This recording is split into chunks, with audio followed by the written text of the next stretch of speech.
मेरा नाम मोहम्मद सुल्तान रातर है। मैं वसंत भांगिल तहसील टंगमरग डिस्ट्रिक्ट बारामूला में रहता हूँ।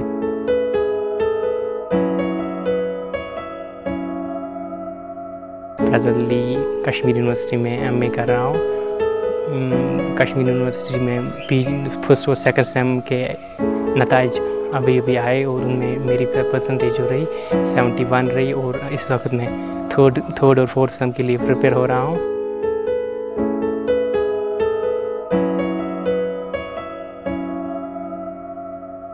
कुछ कर गुजरने को खून चला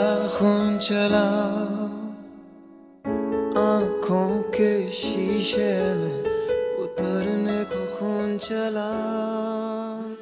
मैंने बीएड भी किया है। बीएड का एग्ज़ाम क्वालिफाई करके उसमें 72% मार्क्स हासिल किए हैं। क्योंकि वो एग्ज़ाम जो था उसमें बहुत सारे लेंथी पेपर होता है और टाइम की कमी की वजह से मुझे लगता था कि 3 घंटे जो कि नॉर्मल स्टूडेंट के लिए होते हैं वो मेरे लिए एनफ नहीं है, क्योंकि मैं पैर से लिख लेता हूँ। शीशे में उतरने को खून चला बदन से टपक कर। तो फिर मैं कंट्रोलर एग्जामिनेशन के पास इसी बिना पे गया था कि मुझे एक्स्ट्रा टाइम चाहिए, पर उन्होंने मुझे 40 मिनट्स का एक्स्ट्रा टाइम अलॉट किया। और जो पीजी के फर्स्ट और सेकंड सेम एग्जामिनेशन थे उनमें भी फिर उन्होंने मेरे साथ कोऑपरेट किया और उसमें भी एक्स्ट्रा टाइम मुझे अलॉट किया। मेरे पास 2 बाजू नहीं है, लेकिन मुझे इसका एहसास नहीं है कि मेरे पास 2 बाजू नहीं है, क्योंकि मैं सारा काम खुद ब खुद निपटाता हूँ, सब काम अच्छी तरह से करता हूँ। मुझे मतलब ये नहीं कभी महसूस नहीं हुआ कि मतलब मैं 2 हाथ के बगैर कुछ नहीं कर सकता हूँ।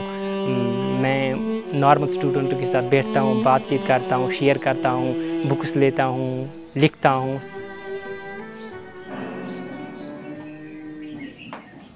सपना जरूर देखना, इस बाबत यूँ आज बढ़ती रही मैं।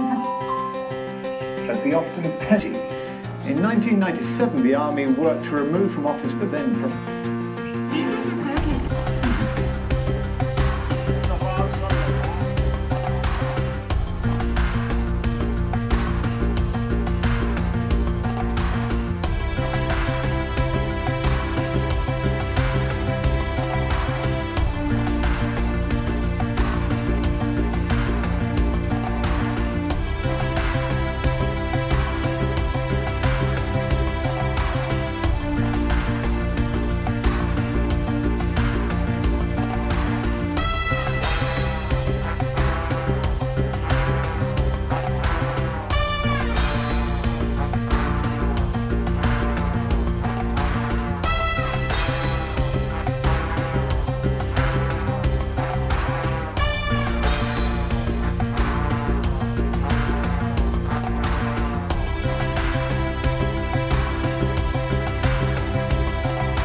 ज़ाया तिथे वो लोग इस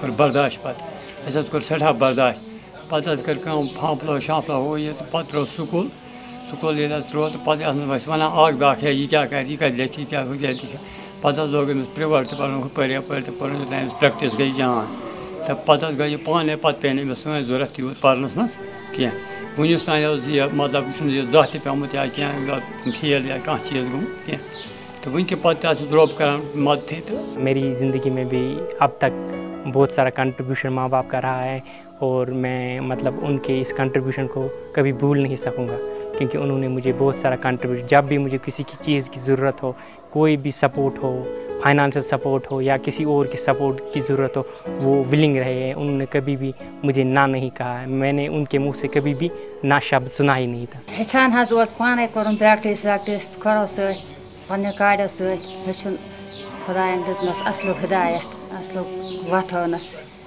अस कोरस मदद त्रो न कह सन मदद तोता यता इजम तम पे रबस पानस तान किस्मत आसस तो वात सान तरफ। मुझे ये पता नहीं चला कि मेरी ये प्रॉब्लम है कि मेरे दोनों हाथ नहीं है, लेकिन हालांकि अगर मुझे कोई देखता था तो वो शॉक हो जाता था, क्योंकि ये सच्ची बात है कि अगर मतलब किसी चीज़ का मतलब इम्पॉर्टेंस इंसान को तभी पता चलती है जब उसके पास हो और वो खो जाए, अचानक खो जाए उसकी। जिसके पास वो हो ही नहीं, इसके मतलब उसके पास उसकी कोई इम्पॉर्टेंस ही नहीं रहती, क्योंकि जो मैं हाथ से जो एक इंसान हाथ से काम लेता है मैं वो पैर से लेता हूँ।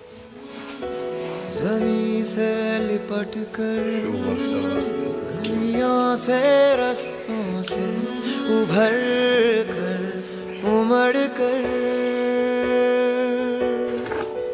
नए रंग भरने को। एक नॉर्मल स्टूडेंट के साथ भी बहुत सारे चैलेंजेस का सामना करना पड़ता है डे टू डे लाइफ में। इसी तरह जो कि फ़िज़िकली चैलेंज हैं उनसे ज़्यादा मुश्किलात का सामना करना पड़ता है। जो हायर अथॉरिटी है उनको इसकी तरफ ध्यान देना चाहिए कि वेदर अगर हम इनको अलाउ करते हैं किसी भी इंस्टीट्यूट में, क्या वहाँ पे उनकी बुनियादी सहूलियात हैं उसके लिए अगर उन्होंने नॉर्मल स्टूडेंट के लिए जो सिटिंग अरेंजमेंट या बाकी अरेंजमेंट रखे हैं, क्या स्टूडेंट्स फिज़िकली चैलेंजेस जो स्टूडेंट्स हैं उनके लिए उन्होंने क्या कुछ स्पेशल अरेंजमेंट किया है। इसी तरह मैं गवर्नमेंट से भी अपील करना चाहता हूँ कि मतलब बस स्टॉप्स हैं, इसी तरह बहुत सारे मतलब पब्लिक प्लेस है वहाँ पर भी होनी चाहिए। चोन यह सठा यह पानस कुन बोड़ एहसान समझान कि चे दरस दुत चे हिम्मत दिस चे वो जिंदगी गुजारें इंसानियतस यह बोड़ दुत। मेरा जो पर्सनल ड्रीम है मैं एक IAS या KS क्वालिफाई करना चाहता हूँ, क्या कि मैं कुछ अपनी सोसाइटी के लिए कंट्रीब्यूट करूँ। जब तक कि यंग ब्लड मतलब आए ना तब तक इस सोसाइटी को कोई चेंज नहीं कर सकता। जब हम ही अपनी मतलब फ़राइज़ से मुंह मोड़ेंगे तो कौन हमें इस सोसाइटी को सुधारने आए।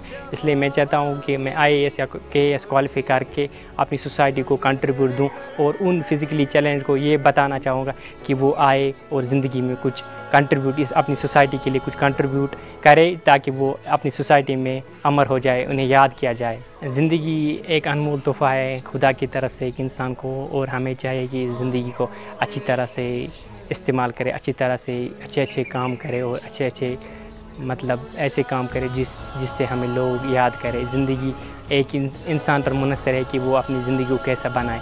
ज़िंदगी जहन्नम भी बन सकती है, जन्नत भी बन सकती है, लेकिन ये डिपेंड होता है अपने आप पर, इंसान किस नज़र से इसे देखे और किस तरह से इसे पेश करे और किस तरह से इसे बनाए।